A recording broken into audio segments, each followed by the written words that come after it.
तो दोस्तों पाकिस्तान में इस समय जो कुछ भी चल रहा है वो हमारे लिए तो किसी एंटरटेनमेंट से कम नहीं है।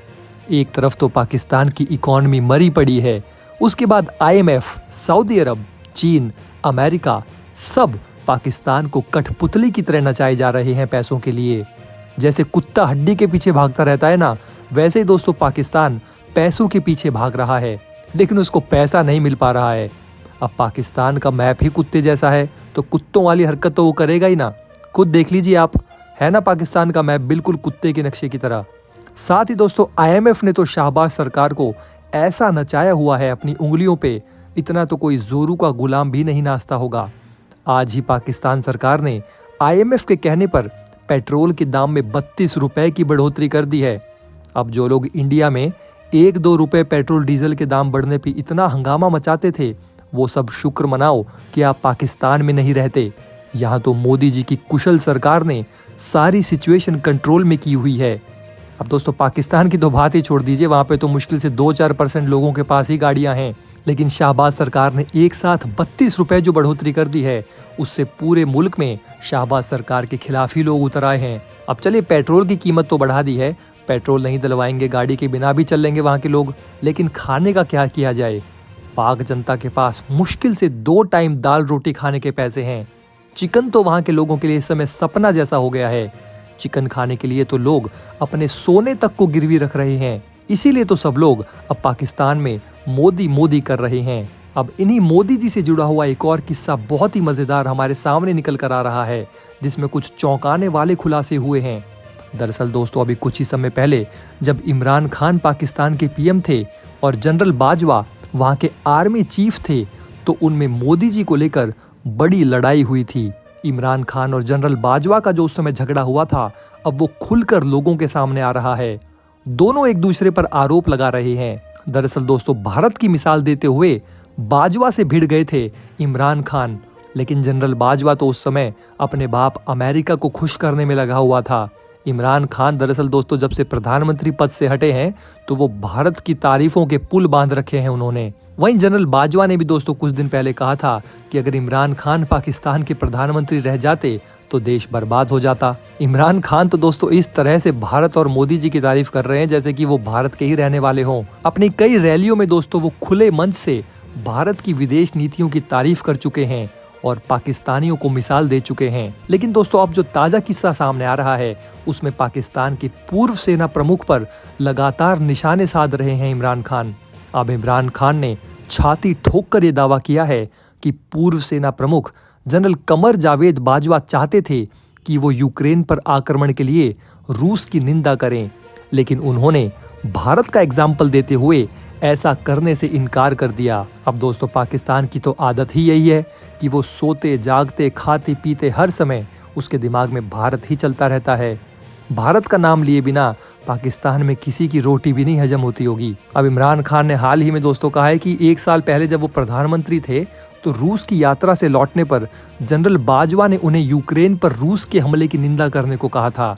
लेकिन इमरान खान कहते हैं कि मैंने उनसे कहा कि अमेरिका का रणनीतिक सहयोगी भारत तटस्थ रहा है, इसलिए पाकिस्तान को भी न्यूट्रल रहना चाहिए। जब इमरान खान ने जनरल बाजवा की बात मानने से इनकार कर दिया तो उसके बाद जनरल बाजवा ने अमेरिका को खुश करने के लिए एक सुरक्षा सेमिनार में खुद रूस की निंदा कर दी थी। अब दोस्तों दोनों में आप डिफरेंसेस देख रहे हैं, एक तरफ तो इमरान खान है और दूसरी तरफ जनरल बाजवा। दोनों में कितनी खींचतान थी ये साफ दिखाई दे रही है। एक तरफ तो दोस्तों हमने इमरान खान और जनरल बाजवा की खींचतान की बात बताई, तो वहीं दूसरी तरफ दोस्तों रूस और यूक्रेन के बीच जो खींचतान चल रहा है उसको भी अब 1 साल पूरा होने वाला है। लेकिन दोस्तों सबसे बड़ी चौंकाने वाली बात ये आ रही है कि नॉर्वे की एक इंटेलिजेंस सर्विस ने बहुत बड़ी चौंकाने वाली रिपोर्ट पेश की है और इस रिपोर्ट में कहा गया है कि रूस ने 30 साल बाद नॉर्दर्न बेड़े पर परमाणु बम तैनात कर दिए हैं। यानी क्या इसका मतलब ये है कि रूस यूक्रेन जंग के 1 साल होने पर तीसरा विश्व युद्ध चल जाएगा, क्योंकि रूस ने परमाणु हथियार एक्टिव करके पूरी दुनिया को ये सोचने पर मजबूर कर दिया है। दरअसल दोस्तों एक रिपोर्ट में हाल ही में कहा गया है कि रूस की जो नेवी है उसके उत्तरी बेड़े में युद्धपोतों को टैक्टिकल न्यूक्लियर हथियारों से लैस किया गया है। इस खुफिया एजेंसी ने कहा है कि ये 30 साल में पहला मौका है जब ये बेड़ा परमाणु हथियारों के साथ समंदर में गया है। इस रिपोर्ट में कहा गया है कि इन परमाणु हथियारों का एक बड़ा हिस्सा उत्तरी बेड़े की पनडुब्बियों और जहाजों पर तैनात है। रूस के ये टैक्टिकल न्यूक्लियर हथियार नाटो देशों और अमेरिका के लिए एक गंभीर खतरा है।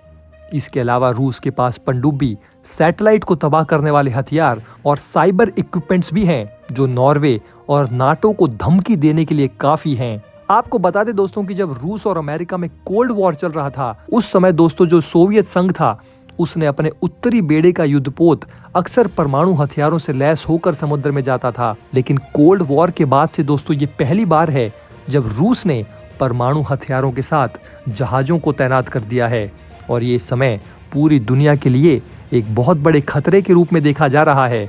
ज़ेलेंस्की की मरोड़ तो कम ही नहीं हो रही है और वो अपनी ऐंठ में पूरी दुनिया को विश्व युद्ध में झोंकने वाला है। पूरी दुनिया तो दोस्तों विश्व युद्ध के खतरे से जूझ ही रही है, लेकिन दोस्तों भारत जो है वो ग्लोबल सुपर पावर बनता ही जा रहा है। ग्लोबल इकोनॉमी को डिजिटल बनाने में इंडिया जो है वो बहुत ही इंपॉर्टेंट भूमिका अदा कर रहा है दोस्तों। इस काम के लिए दुनिया के लोगों को डिजिटल रूप से ट्रेनिंग देने के साथ ग्लोबल लेवल पर डिजिटल इंफ्रास्ट्रक्चर खड़ा करने में भारत अपना पूरा योगदान देगा।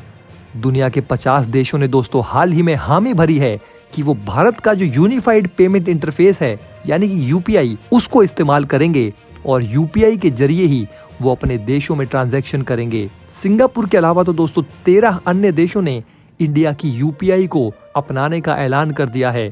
G20 ग्रुप जो है दोस्तों, उसके लगभग सभी देशों ने भारत का लोहा मानते हुए भारत की यूपीआई को इस्तेमाल करने पर हामी भर दी है। एक अनुमान के मुताबिक इस समय पर वैश्विक स्तर पर 11 लाख करोड़ डॉलर की डिजिटल अर्थव्यवस्था है और साल 2025 तक ये डिजिटल अर्थव्यवस्था 23 लाख करोड़ डॉलर की हो जाएगी। सिंगापुर ने तो यूपीआई के साथ खुद को जोड़ने का काम पूरा भी कर लिया है।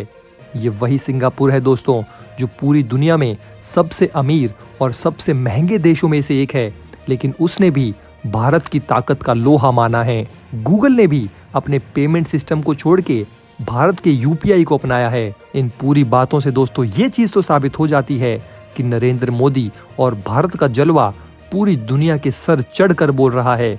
और दोस्तों वो दिन अब बिल्कुल भी दूर नहीं जब भारत हर फील्ड में पूरी दुनिया को लीड करेगा। जय हिंद।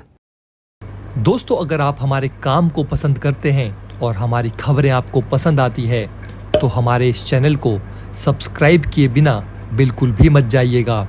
हमारे इस उभरते हुए चैनल को सपोर्ट कीजिए और आपका एक एक सब्सक्राइब हमारे लिए बहुत मायने रखता है।